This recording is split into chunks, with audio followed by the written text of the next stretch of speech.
বাঁশিওয়ালার সুরে ভেসে যায় মেলা, আর সেই সুরে হারিয়ে যায় শৈশবের দিনগুলো। কেউ নাগরদোলায় বসে আকাশ ছুতে চায়, চিৎকারে মিশে যায় আনন্দের ঢেউ। কেউ আবার ভাগ্য পরীক্ষা করে লটারির দোকানে, আশা করে এক টুকরো স্বপ্নকে হাতে পাওয়ার।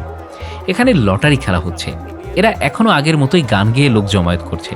এবং দেখতে পাচ্ছেন বাঁশি, বাঁশের বাঁশি, অনেক রকমের খাবার, মিষ্টি পান, রঙিন পান, সব কিছুই এখানে রয়েছে। আর বেলুন ফাটানোর খেলায় বন্দুক হাতে শিশুদের পাশাপাশি বড়দেরও জ্বলে ওঠে রোমাঞ্চ। এই যে এখানে আপনার খুশির ওজন কত সেটা মেপে দেওয়া হচ্ছে। এই খেলা, এই উল্লাস মানুষকে বারবার ফিরিয়ে আনে মেলায়। কারণ মেলার আনন্দ শুধু দেখা নয়, এটা হলো ছুঁয়ে দেখা শৈশবের মতো নির্ভেজাল মুহূর্ত।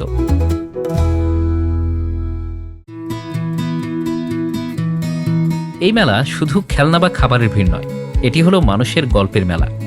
এখানেই জীবনের অন্যরকম রং, এখানেই জীবনের কয়েকটা প্রজন্ম, এখানেই জীবনের কয়েকটা মুহূর্ত।